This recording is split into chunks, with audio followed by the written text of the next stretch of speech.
to go anywhere to find a car, hunt down a car. You heard about it. I get there. When we pull up into their driveway, I see the R34.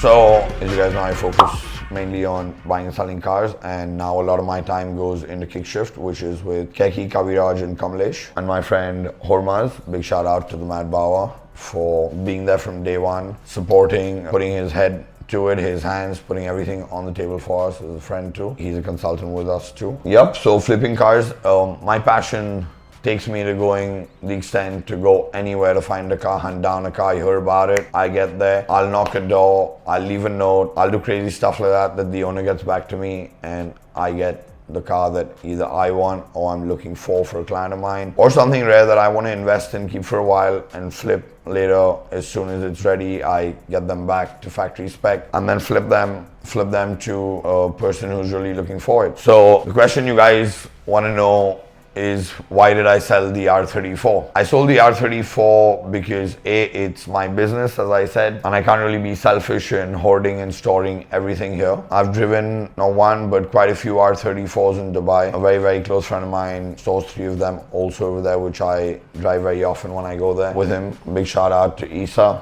for having the best JDM collection out there in Dubai. So yep, coming down to the R34, I'll tell you guys in a brief of how I got the car, how I saw it, how it went about, and how I flipped it. My best friend and partner Keki called me up one evening at about 4:35, called me and said, I'm at the squash court and I've met a friend of mine who's just offered me a Skyline R34 GTT. And I was like, yeah, right, Keki, you know what, like, I'm packing, we're gonna be leaving tonight for Panjini, but don't waste my time. Like, yeah, right, you got an R34 right now for me to buy. And he's like, dude, I'm serious. I've got an R34, the guy's taking us tonight to go see the car, it's in Bombay, and I'm gonna show it to you. So I always knew there was the R34, the GTT, lying around from 2007 in Bombay and stuff, but I even knew this car was never for sale because I knew the owner very well for quite a few years, and I knew his brother-in-law too through another friend of mine. I anyways told Keki, yeah, whatever, you know, we'll pack our bags, we're gonna leave at 10:30, 11. We'll see the car. If it is an R34 and he really wants to start, we'll negotiate with him, check it out, and we'll buy the car. Anyways, he takes me, we get into the suburbs in Bombay. We get into this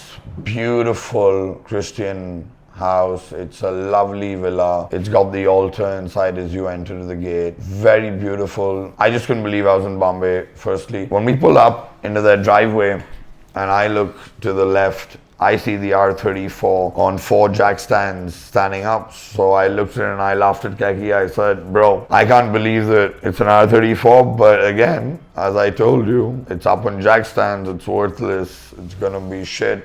But anyways, whatever it's worth, let's check it out. So the owner comes out, he has a chat with me, and I was like, dude, why is your car on jack stands? And I've known you have the car, but I always used to see it out when you used to be in Bombay. And he's like, oh, I put on jack stands because I don't want the tires to flatten out and I don't want the load and the suspension bushing and stuff. And then I started looking at him and I was like, yeah, cool, that's freaking cool, dude, that you've taken care of the car and it's amazing how you've kept it. So I started looking around the car. The car was immaculate, like immaculate, bone stock. The only thing he didn't have on it at that time were the original wheels. They were aftermarket wheels. He had an HKS exhaust on it and he had an air filter. But the car was immaculate, interiors original, had a little surface rust on the boot and on the quarter glass at the back around the frame. So I look at it and he's like, yeah, you can start the car and stuff, but you'll have to jump it right now because the battery hasn't yet come back from charge. So I was like, cool, he had a spare battery, we put it in, I jumped it with the 46. We started the car, it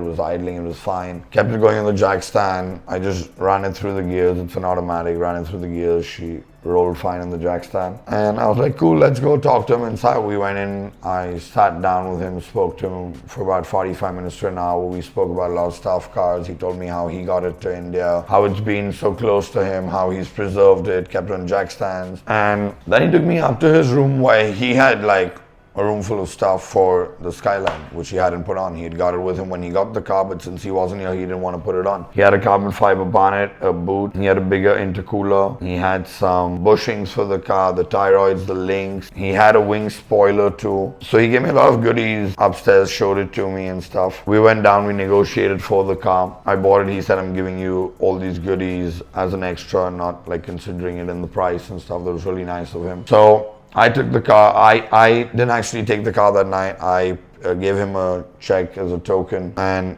Keki and me carried on to Mahabaleshwar for our weekend. We came back on Monday, and I was honestly expecting him to change his mind over the weekend, so I just left the check with him because I knew it was Friday night. There was no way to give him money in the night at 12:31, and I just gave him the check, left. Monday he put it in, it clears. I was sure this guy's accepted the token and stuff. So about 4 days later, I went back with Keki to check the car out. We wanted to do the final payment and pick up the car. So we went back, we checked the car, we took our crew from the workshop, got it checked, we drove around the block. Absolutely fine. We paid him the final amount, got the car back home. Obviously, everyone around was going crazy. Santosh was one of the first people to actually vlog the car that same night when we all went out for a drive. And it was an amazing drive. I couldn't believe it myself that I was driving an R34 in Bombay itself, and I got it home with me. But again, I thought over it for 2 days, and I spoke to my younger brother and I was like, you know, I'd really like to keep it, but A, it's not the GTR that I would like to have here in Bombay, and B, it's part of my business, so I didn't want to like be selfish and hold on to something that I could offer to someone who would really want it, cherish it, take care of it, use it more often than me, and preserve her, you know, for a later day when maybe he'd want to part with it and I'd take it back, or he'd want to keep it forever. So yeah, so I put out a word to my boy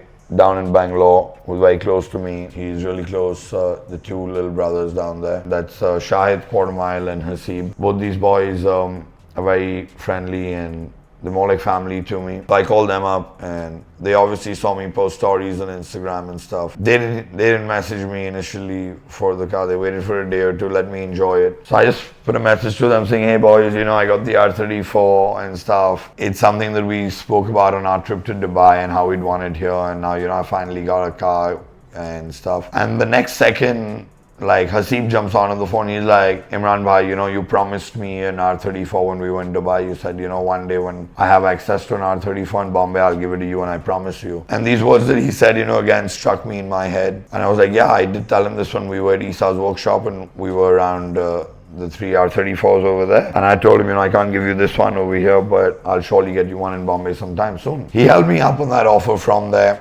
The boys flew in the next day over here and they came over in the morning at about 9:30. They sat at home and they were like, Imran bhai, you know, it's not about the money. We're just giving you this money right now. We aren't discussing a price. We're giving you a certain amount. You keep it, you think over it, use the car for 15 days, a month, 2 months, 3 months, 4 months, and then give it us whenever you want at whatever price we decide. So I gave them the keys, I let them go for a drive, both the brothers. They enjoyed it, came back. We had a lovely day. We went out for dinner, we chilled. They went back to Bangalore. I was still like contemplating on whether I should let it go or not let it go. And then about 4 days later, I called them up, we negotiated a price and stuff. They wired in the rest and I loaded the car and let it go to them. And they've really taken care of it. They've put on the bonnet, the boot. They've really tuned the car really well. They've put the bigger intercooler on. Fazal Bhai in the south at FRK Racing, he's taking care of the car. And she's amazing and she's going to be back in Bombay very, very soon. So, yep, when we're out on a drive, most of you guys are going to enjoy seeing her, and I'd